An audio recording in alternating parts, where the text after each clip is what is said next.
Hurry now, fleshling, and prepare. So Joel has been playing Nightingale. It's currently in early access, so we've got an early access review. There's no score of it. Hopefully we'll give you a good idea about this game and if it's something you're interested in playing. Now, the game itself, from what we've talked about, Joel, it really does want you to lose yourself in this world.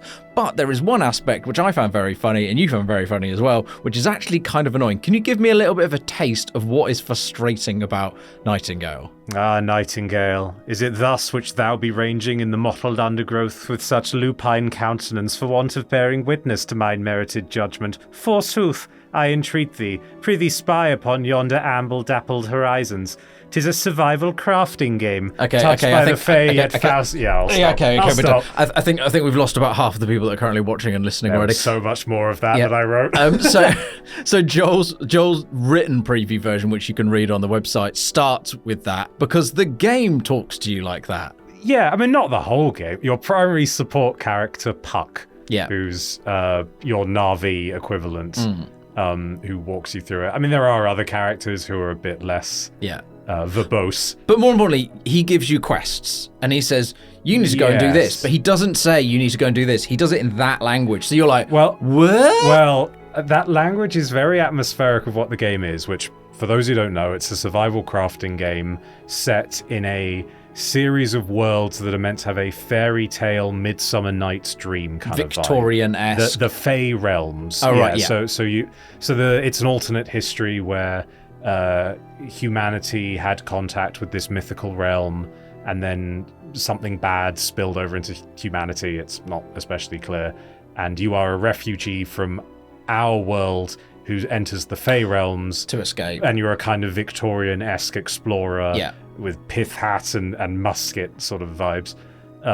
So it's in keeping of the tone of the game, which is fine. Yeah, you're it makes sense. But when it says, prithee craft a so-and-so, and then a big tutorial box comes up and says, make a pickaxe. You're like, I feel more is lost than gained by that. Like, I wish the objectives were as interesting as the language was. There could have been a middle ground for both. The atmosphere is great. The world is actually gorgeous. It looks so good. It's good screenshot fodder. It all looks really nice.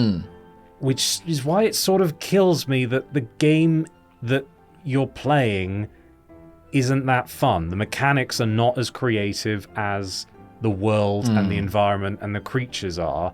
Hence, prithee, sir, turns to make a pickaxe, which I've done. I think I've done it several times this year. There was a lot of survival games, and I think part of the problem with a lot of those games is the look. Say, for example, with Nightingale and Power Word are perfect examples. They show you these amazing characters and beasts, and you have these amazing miniguns and shotguns and all this kind of stuff. But then actually the majority of the game is you don't get the minigun or the shotgun or the blunderbuss for quite a while. It isn't for a while. The large majority of the game is you crafting and making pickaxes and doing more Minecrafty things, which they don't really show you as the main selling point of the trailer. So it's kind of a bit of a missell, at least in the early game. Yeah, I mean, I think that it's not that there is survival crafting in this survival crafting game that is the problem. It's the fact that it doesn't have that extra ingredient that makes the good ones interesting. Like Subnautica has the whole ocean exploration and sea monsters, which does twist the core mechanics enough that it makes it fresh. Yeah. Or Palworld has Pokemon abuse. It's strange, but God knows it keeps it interesting. Yeah. And Nightingale, my big issue with it was that I was looking for that hook to go, right, this is more than just the survival crafting game template with a nice background. Yeah. And I never really found it. The closest you get is a system where you can go through portals to different biomes, effectively. And you can control what those biomes are like by putting special tarot cards in machines attached to the portal, which is a neat idea. Yeah. But you're not doing it that often.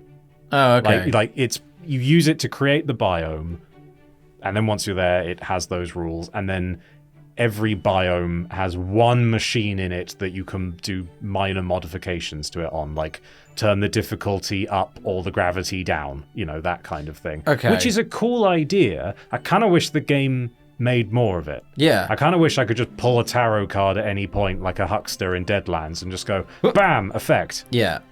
that never happened. And it was a fairly blunt and bland combat engine of the swing the hammer till your stamina runs out variety, and then later on you get, muskets. And I thought that the doorways and the cards were going to be much more of a like, that's the main mechanic. It's not rare. Yeah, but it is also just, at the end of the day, it's what biome do you want to go to with a few twists on it. I mean, early access, maybe they make more out of it later. Yeah. Before you can actually start getting many of those cards and going through many portals.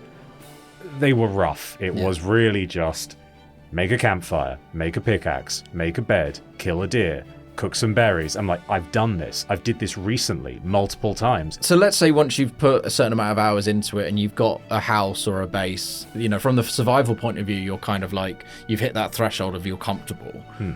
What's the game mechanic then after that? What is then pushing you to play more? So there is a story that threads you through it. Which is good. I think more survival crafting games need stories as a framework. Yeah.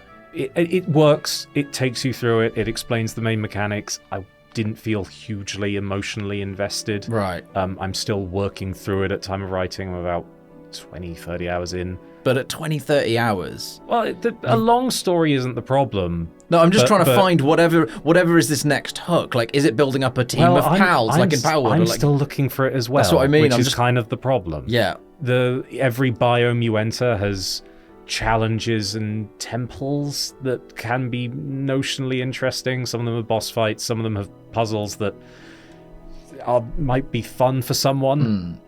I thought they were kind of testing a lot of the time. There is some really good... I certainly don't dislike this game. I'm more mixed about it. Yeah. There is some real skill here. Again, it looks gorgeous. It's got the tone and atmosphere nailed. And every now and then it does come together. The bit that kind of threw me was that at one point I was in my base and this 15-foot tall, like, elk spirit, like something out of Princess Mononoke, just walked through. It didn't even notice me. And it was a genuinely enchanting moment. And my brain went, oh, it's the Fey Realms. This is such a cool... This feels authentic. And some of the monster designs like that as well, like a flock of hovering brass lanterns. Just wander past you. Yeah, it just has a storybook feel. And I go, I have no idea what to make of that, and that's great. Yeah, you're like, do I attack it? Do I capture it? Do I run away? Yeah, friend or foe. And that is something that the game needs to lean into more. That sense of anything could happen.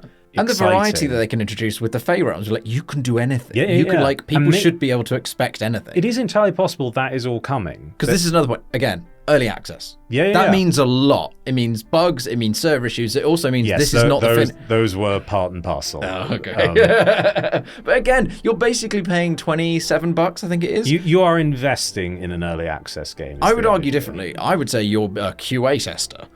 Like, it's this thing where people forget, like, early access means a lot of things. So all of this is caveated with a lot could change when the game is, quote, fully released. I certainly don't get the sense that anyone working on Nightingale is doing anything but incredibly hard work. Yeah. And my only issue with it right now is that I want to see that hard work put into filling out that system into something more unique to it and making that sense I had of when Ghost Moose went walking through my camp of, oh, the wonder and whimsy, that needs to be omnipresent, not something that I just sort of remember now and again. Yeah. As opposed to a lot of the time just going, right, time to feed twine into a spinning wheel to make refined twine. Oh, which is, I get, it's a survival game. It's a survival game. Yeah, but it wasn't thrilling. Even Pal World gives you the option to make your pals do the crafting for you. Yeah, I did miss that. Yeah, it's fun, isn't it? Like, I could do this, or you could. Slave labor. So yeah, Nightingale shows a lot of promise.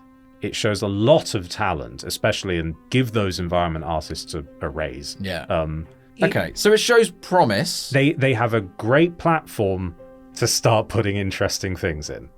Like, I don't mean that to sound as snarky as I do. That's just my voice. No, yeah, I do have resting bitch voice, as it's been called. I would not be thrilled if the next update came out and it's like, it's the house building update. Yeah. Or we've, More axes. Yeah, exactly. Like, that's not what this game needs to mark it out from the pack. Yeah. It needs whimsy. It needs a spell casting system, is what I keep thinking. Yeah. Bring in some more unique enemies. Yeah. I love when I do find a unique one, but it wasn't a common experience. Or a lot of the times you can kind of tell when it's like a palette swap. Like, here's a deer. Okay, you go to the next room along. Here's Night a deer, deer. with a flower growing out the side of its head, which does help sell the visuals, but is functionally, mechanically, akin to what you were doing before. Well, forsooth, sir, I prithee thee. I can't do it. No. So hopefully for the hopefully it improves. Again, early access is actually relatively cheap considering what you get. It's priced quite well. It's fantastic. So fingers crossed, Nightingale adds something different.